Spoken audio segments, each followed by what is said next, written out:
When I spit bars in a rave, man, I go hard like Santan.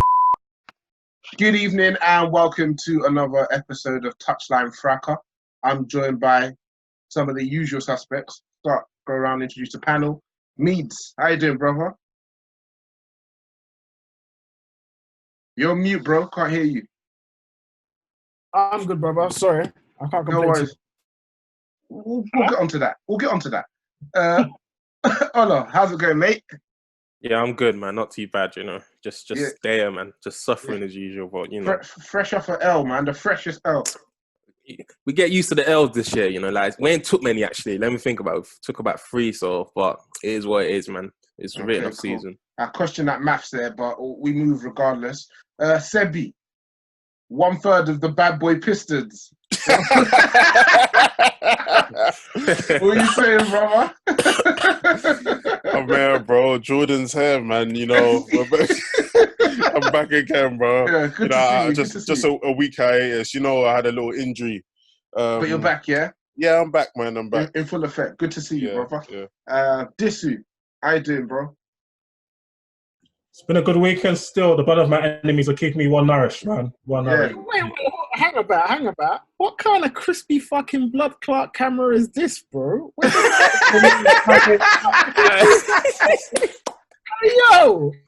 Hey, I was gonna say as well, you know, he's looking like 4K, fam. Yeah. Oh my god. Man's got the ring light, everything. I think it's off that. Where the fuck did the thing come from, bro? What is that?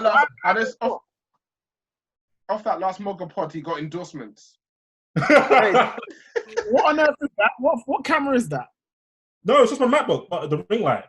Lighting makes everything. Hey, so I guess we invested in ring lights now, boys. That's it, boys. That's it. That's what the picture's gonna go to. That's ring lights for the lads. Before we start, Mies has mentioned it, but we have set up patrons for all our club pods. For those of you who are familiar with our Discord, those of you who are familiar with our Discord platform, all Discord lives will only be available to Patreon users. £5 packages to join for the lives for your club. £10 package gets you access to all the different lives. Seb's also got a ring light. We'll also be putting up exclusive content on there. So make sure you sign up, support us. For those of you who prefer to listen on Spotify, Apple, we're still there. And then those of you who want to watch visually, we've got YouTube. Subscribe. All our pods, main pod and all the club pods go up on our YouTube channel. Subscribe, comment, share. Yeah, so with that being said, let's get into it. Meads, I'll start with you, sir, because you've probably taken the costliest L of the week so far. Take us through that performance. Your thoughts before the game, during, and after. So before the game, before I even saw the lineup, I thought, okay, we'd be all right here because if we didn't change the team, you know, because we had a game against Palace that was a bit sticky. It wasn't really easy for us. First half was light, but I think that's where Gilmore injured his knee, and then after that, we just got overrun in the midfield. So I was kind of hopeful that okay. We'd be all right. I think Kovacic had an injury. Kante's obviously out injured. Billy Gilmore's out injured. So I thought we'd have one change, and that would be like either maybe Kovacic come back or Jorginho. So when I saw the lineup and I saw Tammy Abraham starting, I knew we were going to be in for a bad day. Simply because when Tammy plays, the biggest issue that we have is not being able to retain the ball and retain pressure. So we might have a lot of possession, but we're not dislodging and moving their defence. It's just pissed easy. When Tammy's playing, it's literally he's unable to occupy a defence, like a 2-man defence, let alone a 3-man. So yeah, I had a feeling it'd be a very, very sticky day for us. So the game kind of went as I kind of felt, and that's probably why I'm not as angry as everyone else. But there was just a whole heap of mistakes. I did like a whole fucking thread this morning just about the mistakes and what the costly errors that individuals caused us. It was just it was a bit of a mess still, a bit of a mess. Name names, bro. Name names. So the main culprits for me, Jorginho, Chris Jensen, Zuma was bad as well. Who else was there? William Reece was James? poor. Reece as well. To be fair, you know what? I think I might have been a bit harsh today. Like I did the thread, and I think I might have been a little bit harsh on him. Like for one of the goals, I thought it was on him, but really and truly, he did what he needed to do in terms of his job. But it's just William's got this knack of like tricking people and managers that he works hard, but he's really actually quite lazy. Like, so yeah, there was a couple of men still that made calamitous mistakes. Still calamitous. But yeah, none more so than Chris Jensen for me. None more so. Yeah, that was one of your boys. So Yeah. must be tough to see. You know what it is, yeah? I think it's maybe, I'd probably say that during his time in Germany, and I guess it's down to, well, a lot of things. If you think about the physical nature of the league in comparison to England, it's very, very different. So in Germany, he doesn't get bested physically because them guys aren't really super PMP guys like ours. Like in games against teams where they're really physical and they're rough and tumble, Chris Jensen just goes absolutely to shits. So a lot of his deficiencies and errors tend to come from either the lack of physical capacity, and then he just has brain fart moments. Like he gets rattled, and then he has brain fart moments the rest of the game. So yeah, there was just a couple of moments in that game I thought, yeah, this ain't it at all. This ain't it at all. You can't afford to carry that, especially when you don't have a leader at the back. You're just and a shit goalkeeper as well. You're just in big troubles. You're asking for problems. You know what I mean? So yeah, it's a shame, but it is what it is, man. It's one of them ones where he just ain't turned out the way. He didn't translate what he did in Germany over here, and just physically, I don't think he can. Cool. So is it time for you guys to cash in? I think there's time for us to cash in on bare players, bro. Like I can't lie. I feel like there's a lot of players we need to move on because they're just not off the level. Okay. So who's that list made up of? Rudiger, he has to go. Rudiger came on to shore up the defense and made one of the worst. He hasn't done anything good since that advert when you first signed him, to be honest. That was his peak. That was one of the worst things I've ever seen ever. That was one of the worst his peak. And you know what? Big up Rudiger, because he's the one that gave us our podcast name. But on that, he brought nothing to the table, fam. He's the one that gave us Chelsea Hour. Like, beyond that, he presented nothing to us, bro. He's terrible. He's actually the worst defender at the club. So it's definitely him. He needs to go. Obviously, Alonso needs to go. Willian needs to go. I'm hoping that this is the last I see of him. Willian needs to go. I think Chris Jensen needs to go as well. Kepa, of course, needs to go. How about Aspie? How do you feel about Aspie? You know what, Aspie? No. You know what, Aspie? Like, you could see that obviously his legs aren't there anymore, but I can't really fault him too much. Solid contributor. Yeah, he still contributes. So I can't really say, he needs to go. Like, but yeah, just some of the goals, like, I'll break them down. Like, okay, the first goal, it's just terrible. So Chris Jensen, the last 3 games, he's been getting done by the same turn, by just 3 most basic strikers every single time. And what's his name? So he gets turned every single time. McBurney turned him, played a dangerous ball into the box, and then everyone started panicking. Jorginho was just jogging around, not giving a shit. And then Mount does good covering, gets the ball, and decides to dribble for some reason, which is absolutely nuts. Absolutely nuts. You know what I mean? So, like, yeah, it gets dispossessed, and then he shirks out of a challenge, and then they whip it back in. Barkley gets, like, you know when you get a screen in basketball, like, he got screened off the ball, gets a block, but then deflects off Reece James, and then Kepa, he's wrong-footed, and yeah, it's 1-0. 1-0. And it was good. It was good. I think that was a good save from Kepa, to be fair to him. I think good it was. Yes or no? I say yes or no. So I think it's good that he got his hand to it, but the problem is where you're clawing it back into danger. But at the same time, I'm not going to completely fault him or even fault him that much, because if you look at the reactions from Chris Jensen and Zuma, scandalous. Chris Jensen, when I mean, he literally switches off every other game, bro. Every other game. He did against Villa. The last time I remember him doing it again was against Villa as well, yeah. Against Villa, he done it against West Ham. He's done it against even Crystal Palace the other day, where got sourced on by Benteke. Same turn. It just keeps switching off. He just keeps switching off. He keeps switching off. And Did Antonio give him a bad day as well? Antonio Was was it- fisting them. You know the vibes, man. Not that Nasty. Antonio's on, but Nasty. so like so that's 1-0. 2-0. So there's a 1-2 on the left hand side. Reece James comes in to engage the person that's trying to lay off the second pass, and William just lets his man go, and then he starts jogging again, but he runs into Reece James, and Reece James can't even get back now. And then great cross, and Christiansen ball watching. The thing is, Christiansen is like he's with McBurney, but then he just runs in front of him and leaves about a 2-3 yard gap. The ball goes right to McBurney's head and bullets it. But again, Kepa, you have to question mark.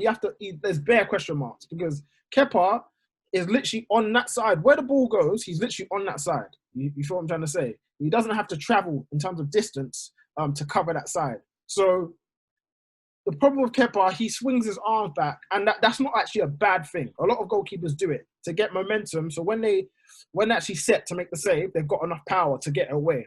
The thing is with Kepa, he does that too late every single time. So when you make a shot and when you get an effort on target, Kepa's already, his arms are behind his back.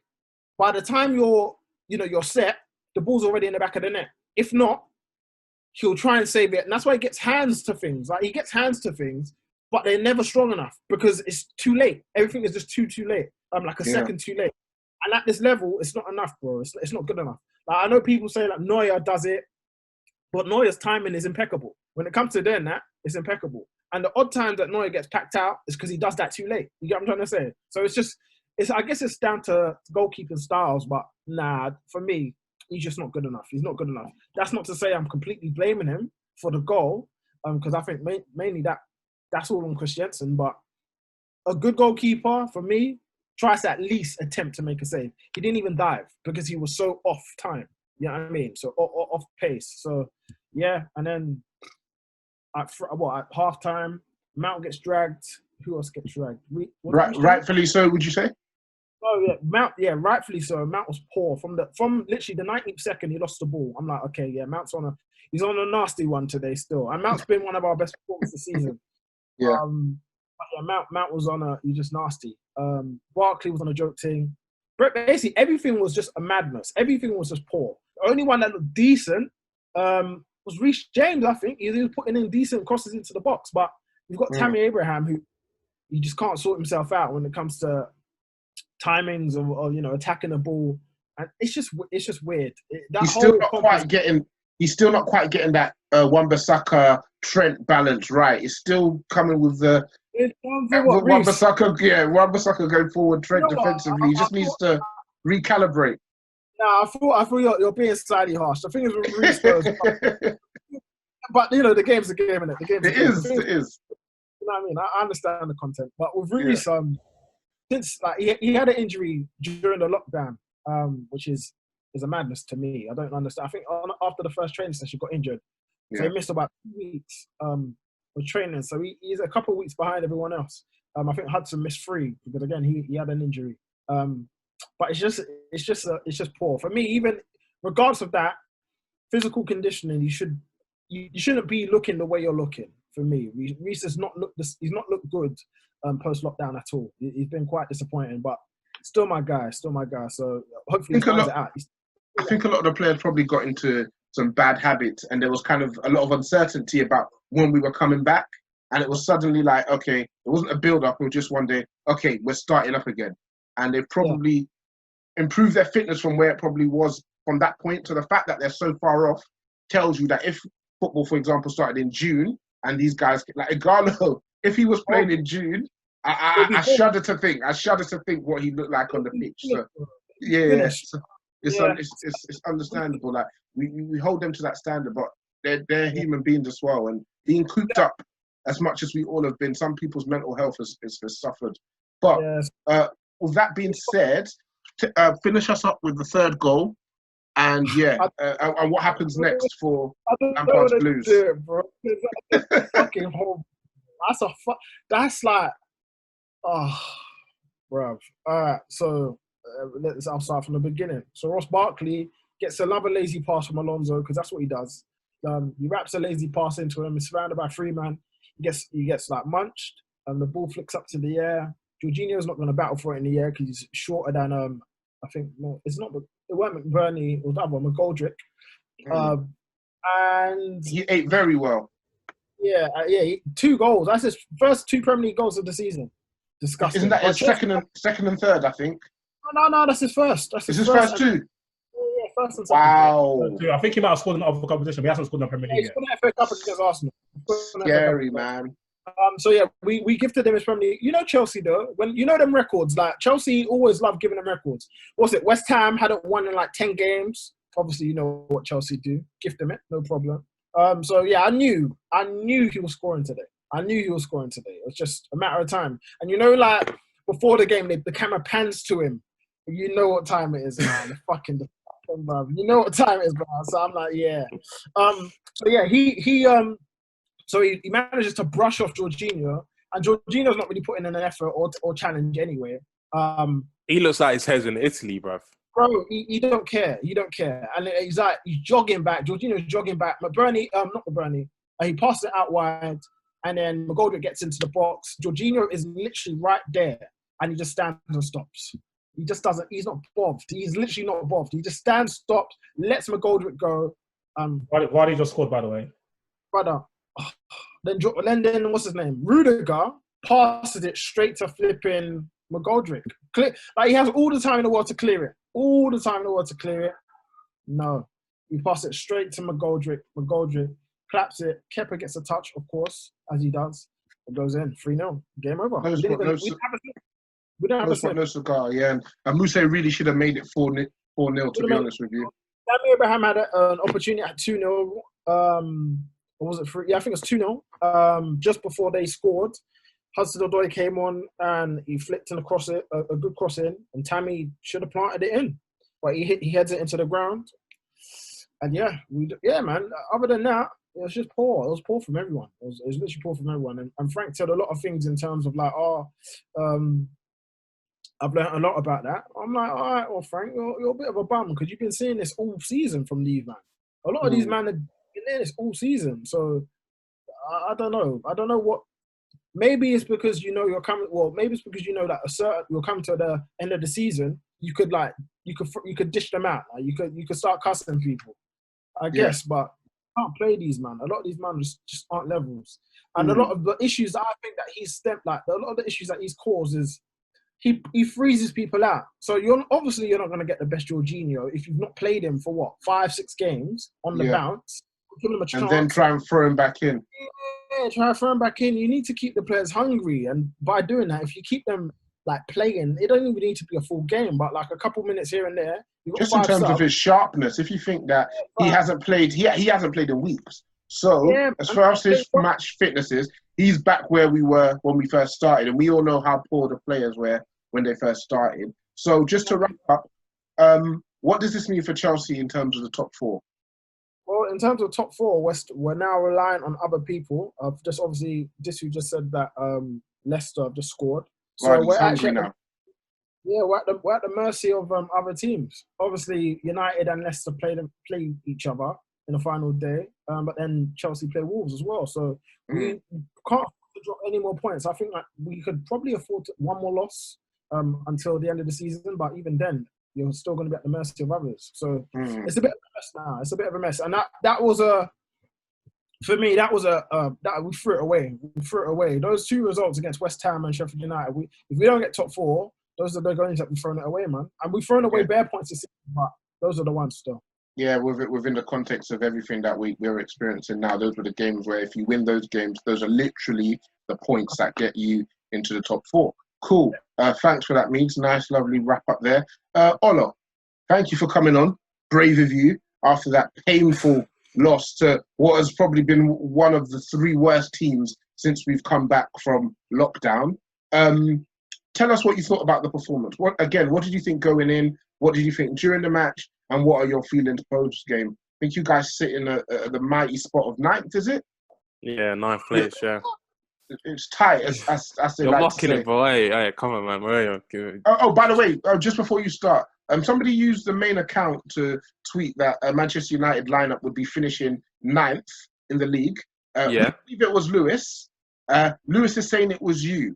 For the Me? record, it was that team is finishing ninth, lads. For the For the record, record, it wasn't me. I don't believe it was me. so Lewis says it was you. You say it was Lewis, yeah? I'm saying it could be anyone, not me though. Well, no, two people tend to tweet off their account. So if you're saying it's not you, you're saying it's Lewis. And It's he's got to saying be it's you. Lewis. That's It's fine. got to be him. There needs to be a touchy goodness inquest into that. But Yeah, it's got to be. I digress. Tell us about your feelings on today's match. It's just classic Arsenal, really and truly, man. You know, like it's another case of today just showing like player quality in terms of like the individual errors that players just keep making. Because I mean, we scored a goal, a decent goal, well, a very good goal by Lacazette's standards, because you don't really score many goals like that. Yeah, that was a very good strike. It was a very good strike, and we don't normally see that from him. Because you would expect it to be seen it more often, because that's what we paid money for, the 50 million.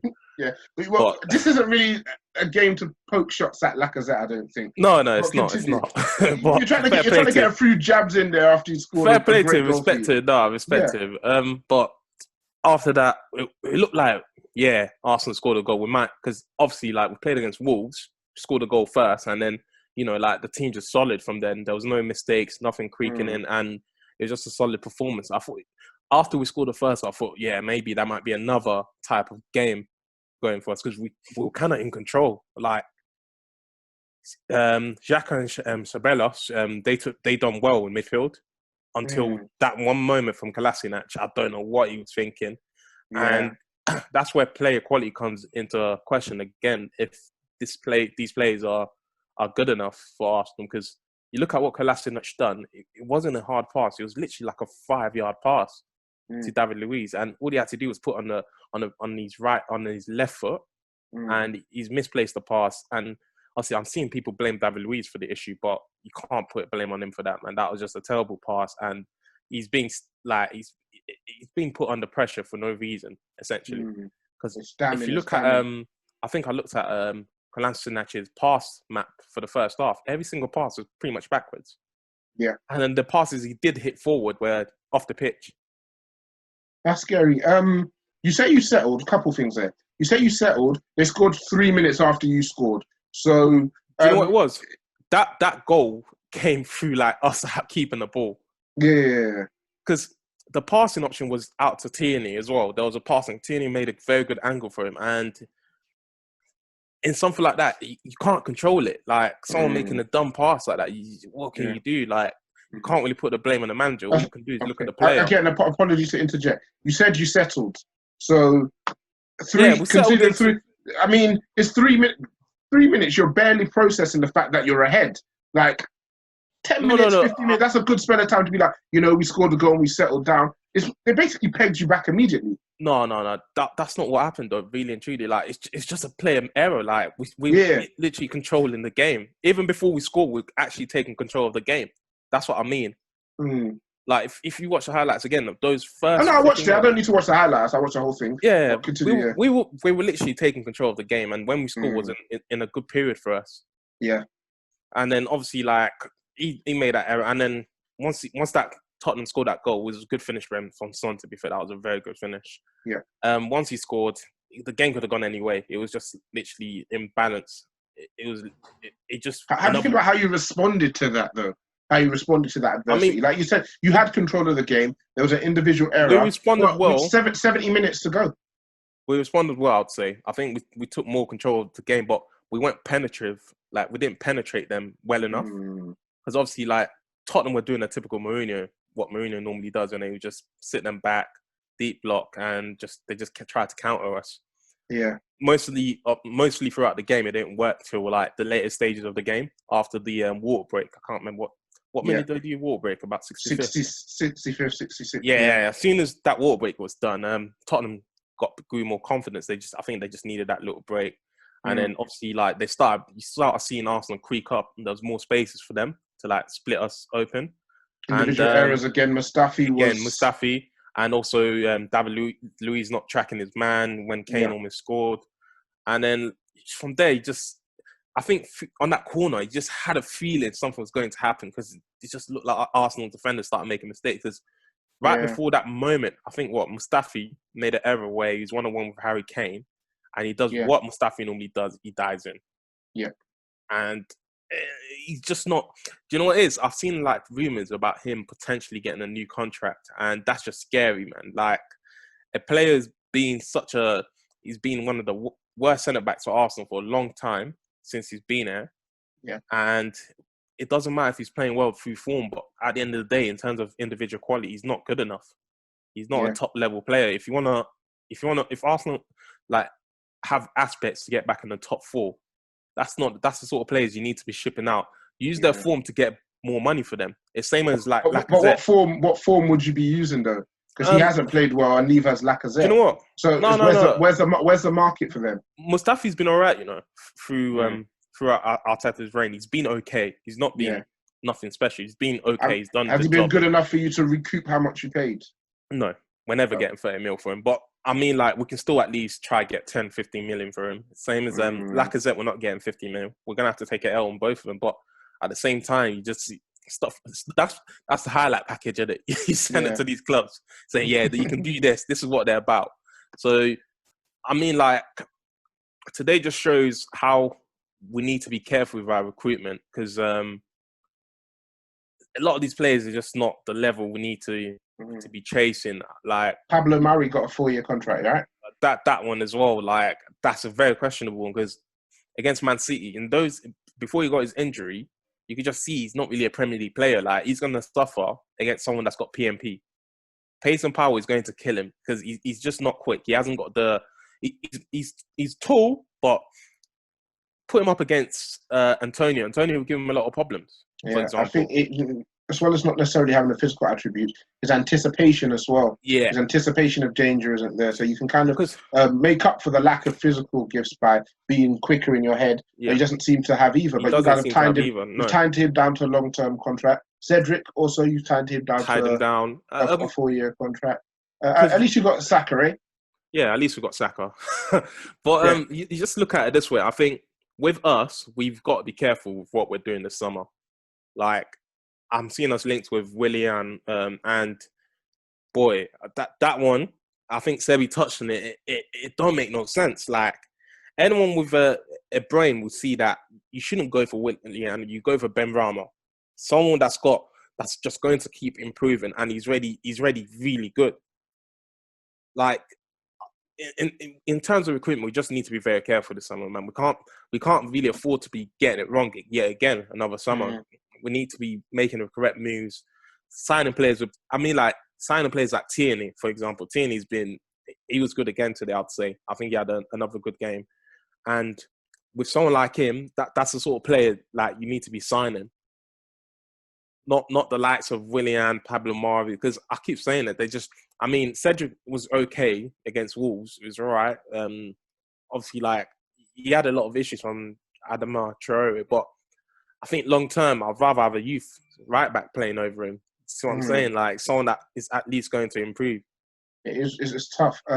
Just to wrap up on your end as well, do you still harbour any European hopes? It's going to be tough, because obviously our only way through to Europe now is FA Cup. So do you think getting there via the league is beyond you now? No, I don't think that's possible now. I think the Europa spots in the Premier League is pretty much gone. I think that'll be Wolves and Sheffield United. I'll be shocked if Arsenal, like, that'll take, how many games are left now? 4 games? There's 3 games left. 3 games left. You have 50 points. Spurs have 52. Yeah. Sheffield United have 54. Wolves have 55. We have 58. Leicester have 59, and they're winning. Chelsea have 60. I mean, the highest point total that you can finish with at this point is 61. So if Leicester win and we win, that will put us essentially beyond you. I mean, 6th is the highest position you can finish at that point. Champions League went when we lost to Brighton. That was Champions League gone. But with Europa, that result against Leicester, that draw, kind of cost us, because that would have had us like one of the favourites to make Europa. But now I would say, I think our chances are very slim, extremely slim through the league. But FA Cup might be our only chance, but that's going to be difficult as well. City are still in there. City, we're facing City, and you got United and Chelsea, and you're comfortably the worst side in the competition. Easy, unfortunately, we are the worst side, because it's going to take a miracle for us to beat City, and then we get to the final. We're facing 2 teams that are better than us. So we are like the underdogs left in the FA Cup. But I don't know the rules. Obviously, like Man City already guaranteed Champions League. They're getting their decision. We're hearing what's happening with next week. It's tomorrow, isn't it? Is it tomorrow? I believe it's tomorrow. Yeah, we'll see what happens with that. They have been exonerated, but obviously, if the team that wins the FA Cup has already got a Champions League space, you would like to think. No, not you would like to. It goes down to the next team. So rather than being 7, it ends up being 8, I believe. So obviously, if we go out in the semi-finals, would it be us still then? Because I don't know how it's going to work. You know what? That's so bummy. I don't even know. I have not. If we get knocked out in the semi-finals and everybody else is in the Champions League, do we get Europa League? I don't know, man. I don't know. They probably don't even have that in the bylaws, to be honest with you, man. Them scenarios rarely ever happen. It's a bit mad, isn't it? Yeah. So we'll see. I feel like you guys, just to finish, I feel like you guys were really bullish. Arteta ball, everything was going well. You picked up some good wins, and these last 2 results have kind of just thrown you off a bit. Yeah. I think part of it is Arteta's subs. I think he got it wrong again today. Yeah. I think there was a time that it looked like Tierney and Bellingham were getting tired before Tottenham scored, and also taking off Pepe for Saka. I don't think that should have happened. I know Pepe was on the yellow, but Pepe wasn't good. I think he wasn't good, but apart from him being on the yellow, he was not playing football well. Do you know what it was? He's still one of the goal threats, unfortunately. He'd been on the pitch for what, 70-odd minutes? 70-odd minutes. But he was posing a threat in front of goal slightly. Just taking shots that weren't hitting the target. No, he had 2 shots on the target. And he was making things happen, you know. Like, I would say he was picking up good positions as well. I don't know about making things happen, but he was shooting. Yeah, he was definitely shooting. Yeah. Okay, thanks for that. No, thanks for that. Huh? Sure. Yeah, he missed a couple. Seb, interesting actually. You made this point in our Discord space about Aubameyang. He missed some good chances today. Chances that a striker of his caliber, you essentially expect him to finish. Seb, can you shed some light on that? It's just obviously his chance, the last one on his left foot. Obviously, that's not the caliber of chance I was talking about, because that's actually a hard chance. But Aubameyang's exactly like Cavani.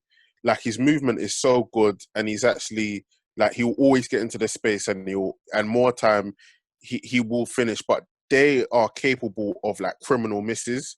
And just that chance just reminded me of, you know, again, the Europa League miss. There's times where it's just been literally point blank. He's either hit the crossbar or he's just hit the keeper. These are things that he's known for, and it's just a bit weird. Again, I'm not like down his quality. I'm just saying that he's always capable. Like, it's weird. Like, I don't trust him to score, but I don't know how to explain it, because obviously we all know, cool, Aubameyang's a sick finisher, but for me, in my head, I always know there's like a chance where it's not guaranteed. Do you know what I mean? It's just not guaranteed that he's going to slot the easiest chance. But then you get him pulling out like from outside the box and then curling it. Yeah, he's got that in his locker, innit? So it's just a bit of a weird one. What do you think of that point? You agree? I think that's the thing with a lot of top strikers, you know, their movement creates these chances. That's what Cavani's about. His movement creates so many chances. And with Uber, I think he's the biggest chance. Aubameyang, sorry, I won't call him Uber anymore. But with him, like, I think the biggest criminal chance probably he had was one when he got cut back into the box. That was early on. Early on, yeah. That was probably like the hardest chance, the easiest chance he had. But other than that, those moments he was like, he's made good movement and he wasn't found. No one tried to pick him out. So with him, like, you can't complain, because at the end of the day, his movement is what creates the chances. Like, and Arsenal are in such a position that our other striker isn't as good as him. So I can't disrespect him, innit? He's doing his thing, and he's carrying you. What's he on? What? 18 goals? Mm-hmm. 18 goals for a team that's so bad. That's a good record to me. Like, we don't create as much as we should, and he scored 18 goals. That's a good record. Very good record to be. Very good record, actually. Yeah, 20 in the league. You're doing 20 in the league. Yeah, you're doing them a disservice, actually. Like 20 in the league. That's you know, you respect where it's like, because Yeah. So the thing is, as well, that I think we were talking about in the chat whether Arsenal should just cash in, because as it stands, like, we're gonna need a rebuild. I mean, we need his goals, but we need to rebuild either way. So it's gonna be interesting to see whether he signs a new deal or not. I mean, I think he will sign it because he likes London, but that's as far as it goes, really. And maybe Arteta can sell him the project. Yeah, cool. Disu and Seb, you ain't played yet, but it's been a great weekend thus far. How bullish are we feeling heading into tomorrow? For me, I'm quite confident, but yeah, Southampton, they're dangerous, man. They've been You know good. what I mean? They have been good. They've been good. They've got one of the most informed strikers right now, and he's firing, Danny Ings.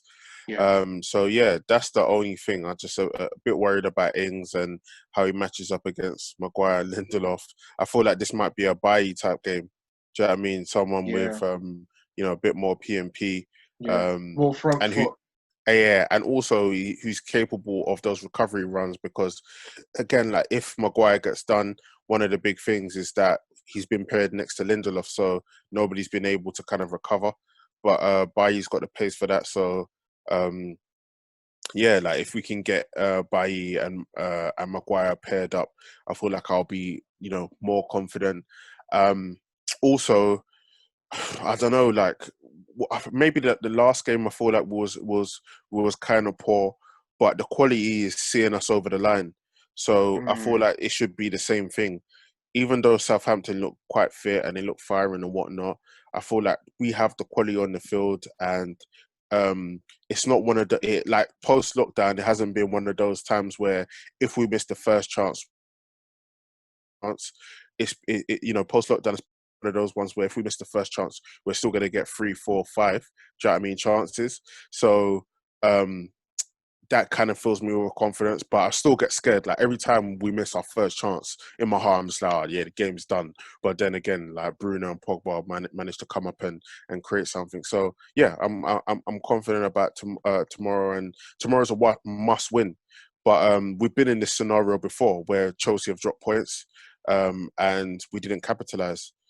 So, in fact, we've been in this scenario many times where we've been, we've been a game away from getting into the top 4, and then we've just, fluffed it.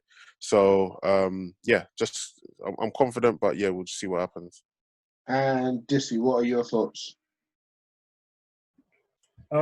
Pretty similar to Seb. Southampton are our bogey team, and with Ings and Redmond, their pros are threat in counter-attacks, and against Villa a little bit, but in the first 15 minutes, but especially against Bournemouth for the first 25 minutes. When we lose the ball a lot earlier in our build-up for just being sloppy, we leave a lot of holes. Like, I like to know behind Rashford and Greenwood and to the sides of Pogba, Matic. In those pockets, we leave a lot of space, and that will draw out either Pogba or Matic towards that side of the pitch. And then you've got the whole other side of the pitch with plenty of space. And sometimes our fullbacks are pushed forward as well. And, people like Luke Shaw, he's not the quickest to react. So I worry about us in that regards. But in terms of quality, the gap between both sides is very high. We're playing very well at the moment. Our attack looks really, really good. Rashford's creating quite a lot of chances. Martial looks very sharp. Greenwood looks very sharp. Pogba's just been in quality, so is Matic and Bruno. So I do expect us to win. Maybe this might be the game where the win isn't as convincing as others, because I think literally we've won 4 games by 3 goals, 3-0, 3-0, 5-2, and 3-0. So maybe it might not be as convincing as this, but the most important thing is to get the victory, because that will put us above Chelsea by, I think, a point. And then if Leicester continue to win, we'll be behind Leicester by a point. But again, the next game, Leicester got Sheffield United. They may drop points. A much improved Sheffield United, yeah. Yeah, exactly. Chelsea, after that, got Norwich. They'll probably put a 6-piece past them. Them are already done out here. But then the game after that, we're at home to West Ham. And then they're at home. I mean, Leicester go away to Spurs, and Chelsea go away to Liverpool. So those are opportunities that, if we handle business on Monday, I don't see us not being in the top 4. I think if we win on Monday, that's it. Top 4 is there for us.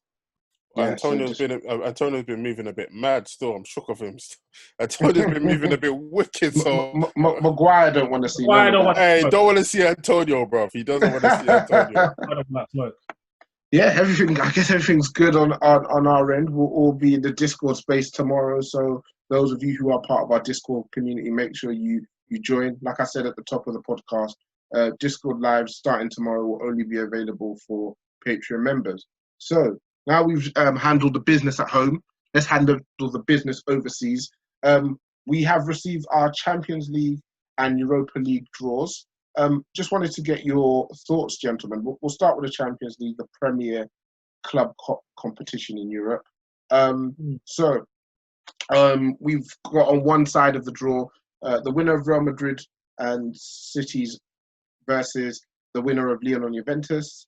And then you've got, sorry, that's wrong, isn't it? You've got the winner of Real Madrid and Man City versus the winner of Lyon versus Juventus. And they will play the winner of Napoli and Barcelona versus the winner of Chelsea and Bayern. I think that tie's done. And then in the other semi-final, you've got Leipzig versus Atletico. They'll play the winners of Atalanta versus PSG. Looking at that draw, who would you put your stocks in to lift the trophy come the end of August? I think I'll give it to. I think Bayern. Bayern have got a decent chance. I don't see them obviously sipping up against us, and I think they'll be better than Barcelona. So I think Bayern have got a big chance of winning. Barcelona may not even get past Napoli, to be honest. Exactly. But then Napoli, what they got? Is that Gattuso their manager? Yeah, they've been doing pretty well though. Barcelona already won a trophy this season as well. Napoli. Yeah, Barcelona 3-4. They're really struggling. It's surprising to see a team with Messi struggles to create chances, but this Barca team, they are very difficult to watch at the moment. Yeah, it's not looking good. So I think Bayern Munich will probably be my faves to win. What's PSG been looking like? Francis. Yeah, they've got the best defense in the Champions League. So solid. And then they've got the Neymar and Mbappe. But they've got Atalanta, who are a very good team. Yeah, got a lot of goals in them. Good. We saw them. That Gomez is a bad boy, man. It's Ilicic for me who's the biggest danger man. But the problem is, obviously, PSG haven't played for 5-6 months now, or for about 5 months. Yeah. So they're going to be very, very rusty. So imagine how we looked in the league in the first couple of games when we got back. That's going to be very sticky for them. Yeah, because the first game back. They're playing today, aren't they? Yeah, no, are they? When's the cup match they've got? I thought it was next week. It's next week. Is it today? Is it today? I saw them post a lineup today. Okay. Probably a friendly. I think they got a friendly. Yeah, it's probably a friendly. Yeah, they played a friendly today. They've got their actual cup final next week. Yeah. Friendlies aren't enough though. That's the thing. Nah, it's not the same intensity. The level of intensity, it's going to be very sticky for them. I'll be very shocked if they come back and slap up Atalanta. And it's a one-off game as well. It's not over 2 legs. So there's no 2 legs at the minute. Yeah, basically isn't it that everyone's going to Portugal and there's basically going to be like a game every single day between the Europa League and the Champions League. So it's going to be a football festival. I can't lie. PSG are still going to beat Atlanta. I expect them to as well, but like me said, they're not a joke to like. Yeah, we'll see, man. I'm not going to put my money on PSG. I can't lie. Disu, sounds like you are putting your money on PSG. They have Neymar and Mbappe, fam. That's what it is. They have Neymar and Mbappe. That's why I need them to. Neymar don't need to play football for a year. It doesn't matter. He's going to run through everybody and fix it. He's still going to doppy. Yeah, it's about the rest of the man that we should be worried about, isn't it? Like Overratti and then it's there. But Neymar and Mbappe, they're fine. So Seb is shivering. If Mbappe gets that Champions League, I mean, he's got a World Cup. So even now, your boy's if he gets the Champions League, he's done out here, bro. Seb's shivering. Listen. If PSG lose, oh my God, Seb's going to be on to star. Oh my God, you're gonna have a field day, innit? Listen, field day. I'm just waiting, bro. I'm just steady waiting, patiently waiting. Yeah, I mean, keep it silent. They ain't gonna talk too much. I need PSG to win the Champions League so badly. Yeah, man. This is as good as the chances they're gonna get. Just so people can never ever question Neymar again. Yeah, He it's needs true. he needs it. He needs He it. I needs mean, this one, man. the ability wise and the resume he has up to now means that he should be seen as one of the greats who's played. But I don't think that's where his reputation is at this moment. Bro in time. is so disrespected, man. It's sad, bro. He went to France in the prime of his career. You know, I mean, what do you expect? We're not watching the I French don't league. think it make a difference. If they were like going deep in Champions League or maybe they won one, it wouldn't make a difference. He needs to win it. That's simple. Because what's the difference between go to France and go to Germany? Yeah, but who's rating man in Germany either? Who's getting the props over there? Hey, man, all them Germans are rated for years, bro. When Lam and them man winning 25 German. Yeah, but they did the CL and the CL and the WC. That's what I'm saying. That's what he needs it, bro. All right, we'll see. We'll see it. Yeah. We'll see. So you're saying PSG, Meads, you're saying Bayern. I think Bayern a shot still. I think I'm gonna go with Meads and Bayern, innit? But I do want to PSG. City. I think City. Okay. Who's City got? Madrid. That would be delicious though. If City get banned but then win the Champions League, that would be like a Oh yeah, that would be hilarious, man. City have got a very strong Real Madrid side. They won the first leg 1-0, didn't they, City? Did they? 2-1. Not 2 away goals. 2-1. Yeah. Oh yeah, that's even better. Madrid are gonna come to think you can get pammed, fam. They're coming to Etihad and get pammed, fam. No, they're all playing. They're not coming to here. They're all playing in the it's no home. No where home. are they gonna get pammed? I swear they're playing that one. They're playing that one in City. Are they? And then what? Everything from the quarterfinals onwards is in Portugal. Okay, yeah, so then it's what's long. before? They're gonna come to Etihad. It's long. It's long. Yeah, City are a good shout. Do you know what? There's a lot of teams there's about 4 teams that could potentially win it. You know. Name them. Bayern, PSG, City, and who's the last one? I'm trying to think. I had one in my head, but I'm trying to think. Atletico. No, Juventus look horrible. That's the one. Atletico. Atletico look rugged. If there's a team who appreciates not having to perform for the fans, them in one game. In one game. Imagine it. Like you're not playing 2 legs against them. They just prepare for one game. That's long. Oh, God forbid, man. I have to go out expeditiously. I hate that. That is long, bro. I love it. Jao Felix Hive needs it, boy. Because hey, Bees World Cup, you heard that name. Bees World Cup, you heard that. Hey, Bees is a nasty brother still. I ain't heard that name in years. Hey, Greenwood told Felix come outside, cuz. Greenwood telling a lot of men to come outside still. I can't lie. He was talking loud against City and Villa, you know. He's telling guys on his own team to come outside, to be honest. Yeah, Martial. He's telling Rashford to pattern up as Boy, well. Yeah, Martial. Because my dog is place is cemented, isn't it? Sure. My boy Grealish wants to play. I mean, Greenwood wants to play up top, and there's certain French dons that are playing up top currently. Oh man, they're about to get pushed up aside. Yeah, I mean, so you know what I mean. So you know what I mean. Everyone's dropping out, and it should be Rashford. It won't happen. I know it won't. Based on performance, And I love to see it. Rashford. No, Rashford's played better than Martial. No, what? Yeah.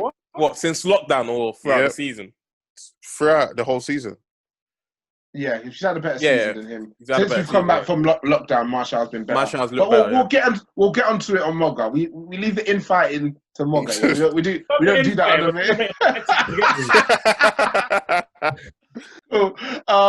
and I'll give you guys Europa League draw. I know you're probably not as invested in this.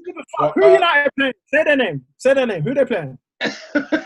Lask. You might be the next minute of us. You come on. LASK. Austrian. I saw that.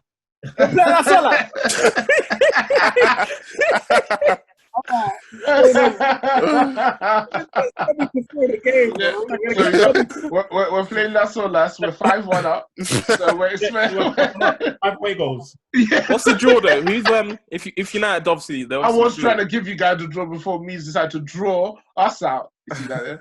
Draw us out. So how it worked in the Europa League is the winner of Inter versus Getafe will play the winner of Rangers versus Leverkusen. Yeah. And that tie will play the winner of Wolfsburg, Shakhtar versus Frankfurt and Basel. And then Lask versus Manchester United will play the winner of Istanbul Başakşehir versus Copenhagen. And that will then be up against Olympiacos versus Wolves or Roma versus Seville. Do you know what? I'm gonna say it straight. I can see Inter Milan winning this. You know, I'll be very surprised if they don't. Inter are dead. Listen, They've been poor. I know Conte's a mess here, but let me give you clarity. Yeah, Conte does not win cups. Yeah. okay, that's a good point. He only wins titles. I mean, you won the FA Cup. You won the FA Cup. We said Hazard won the FA Cup, yeah? Hazard won the FA Cup, yeah? Because that game was a disgrace, and we did not deserve. Who did you play against? We played us. United. Oh yeah. I literally watched our highlights the other day because this will be the fourth time we're facing Chelsea in the FA Cup in a row. So I was watching it. And that YouTube video was basically, wow, Hazard's sick, you know, because he was through our players with his words, bro. Wow. That's the fourth time, isn't it? And how many times have you beaten the FA Cup? It's 2-1 to you lot so far. Oh, swear down. Okay. Yeah, but you're not gonna. Hey, listen, we Let's give it Greenwood. Nah, we need to throw this game. We need to throw this game. Yeah, I'm not fussed. I don't care. I'm not fussed. Play the YGs. I do not want to. I do not care. Bring Gomez back. Bring Gomez back. All of this, bro. Play McTominay. What weekend is that then? The FA Cup. Isn't that next week? Next week Sunday or something. Yeah, we're playing 3 games next week. Yeah, no, play the YGs. Monday, it can get very long for us, bruv, against City as well, bruv. Yeah, play the YGs. I mean, what are you guys living for at this point, Arsenal? You just want the season to end, man. Fam, I just want season done, bro. Yeah. It's been a peak one, bruv. It is what it is. So who did you said Olo? You said Inter for squad, didn't it? Like I was just thinking about the squad. I forgot them. Like it was content and like me said it, but as a squad, like boy. You know who's gonna win it. You know who's gonna win it. Just say it. Just say it. Relax, fam. Right, other than Inter, you know who's gonna win it. It's probably them man in Manchester. Say it. No. Name them. Name them. Death Row Records. Come on. Do the right thing, man. It is what it is. Man United probably. You know, you're up there, innit? You're up there. Thank you. When does what dates does all this stuff start? That's next August, isn't it? That is firmly in August. That tournament is being played in. Bruv, do you know what? What I don't get is how these players, because obviously some of these leagues are targeting like September starts. You know, they are. We're starting in September. Like something that the commentators were mentioning in the Liverpool matches. Because Liverpool are out. They get the whole. Had rest. The man had rest. The man had their rest. Yeah, they had 2 months off to be fair. He's not giving a fuck, bro. Well, yeah, obviously because they're out as well. Oh no, it's not to me as well, man. Our season's done, innit? You're out. Pre-season started for us, innit? Pre-season started for Arsenal, innit? This is pre-season already. I hear you. But it's going to be tough, man. That's going to be tough for a lot of teams, you know. Hey, we'll go for a transfer window. So does it exist or what? Like, I think the transfer window is end of July and up until the end of August. They haven't decided when they're closing it, though. Apparently, they might extend it. They're going to extend it to October. Really? Yeah, that's it. Yeah. To October. Wow. Cool. This is time to get our deals done and get me. Yeah. Hey. The only thing I say as well, on the point that the teams that are out of the cup competitions will have a rest. The teams that are still in the cup competitions will have momentum. Yeah, that's the only thing that I will say next, because obviously if we that's kind of good for our team, because the Premier League is probably one of the leagues that end the latest, really, right? Because Germany's already done. Spain, us and Spain, Italy as well. End of July at the same time. Italy started before us, right? Yeah, but they ended at the same time. They had more games to play, I believe. Yeah. Okay, cool. Okay, so certain teams are gonna still be sharp in August or fairly sharp, and then come back in September already. Liverpool, you might fuck around and be 10 points behind all these boys. Like, you never know. Hit me. You got a problem with that? Come on the pod, innit? Boy, I actually don't know for them, you know, because boy, like this no signing this summer, you know. They've got time. I think they'll still strengthen. Klopp won't be happy with what he's seen post lifting that trophy. But with all that being said, let's finish up with some listeners' questions. Chelsea have conceded 49 goals this season. Oh, sorry, this is from Alexis Kavkas. He is a regular listener Shout out Alexis. Chelsea have conceded 49 goals this season in the league. Is it time to revert to Jose's favourite tactic? CB playing that DM for extra protection. I think desperate times call for desperate measures. Christensen can do the job. 5-game fix. Christensen playing DM. Hey, Hey. no, I think it's all the game dependent still. So I'm not going to play 5 at the back against Norwich. Like, it's game dependent. So against Wolves, yes, you match up 3 at the back. Against who else are we playing again? Liverpool. No, I think Liverpool. The best way to play them is 4-3-3, because that's the way they play. You match up. Again, the reason why I think we got spun against Sheffield United because our formation was completely poor and he had 4 players, so it's all poor execution. So no, I hear what he's saying, but no, I think that's not the way to go. Still, I don't think so anyway. Got a question from Ohio V1. Give me a second, let me just confirm. Yeah, of TLF Hotspur fame, coming off a fresh dub, dunking on Ollandem's head. How much of United's recent success is down to Ollie's tactical nous, if any, or Pogba actually having ballers around him, i.e. Bruno and MMG? 90%, well, 80% ballers, then 20% Ollie, innit? Because I feel like, okay, anybody can manage that team, innit? There's not much you're going to say. It's just a vibes party, innit? You, man, go out, have a party, have vibes, bring a couple chicks, and, you know, make sure you get the dub. Make sure you get the dub. But the thing is, one thing I do say is, you can tell that obviously there's been clear like practice during lockdown in regards to, you know, moving the ball quickly, just getting, you know, certain players in certain positions, isolating Bruno and Pogba, like where they at, where's Matic at. So I feel like that's probably been like a tactical thing with Ollie during lockdown. But other than that, man, it's just the players on the field, because again, we've had some poor games, but the quality's just dragged us through. So 8% players, 20% Ollie. Fair enough. Got a question. Ollie in big games. Well, he's done well, man. He has done well. He's done well. Oh yeah. In the big games, that's all Ollie. But I'm saying post lockdown. For this period, this is just teams that we've been much better than. Yeah, exactly. We just got much better players than them. Yeah. Facts. Question from Kilua AFC. Does Lampard have common sense? What does Tammy offer? Oh no, Kilua CFC. Sorry. Does Lampard have common sense? What does Tammy offer? Does Rudiger have a brain?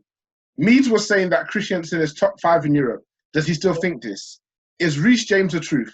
Chelsea's best back 4 without Tomori. Is RLC too sexy for his own good? How many questions you want to ask? It seems like she's asked 1, 2, 3, 4, 5, 6. She's asked 7 questions. I don't expect you to answer all 7 because you've answered some of them. Answered some of them already. So let's focus on the ones that you haven't answered. Is Reece James the truth?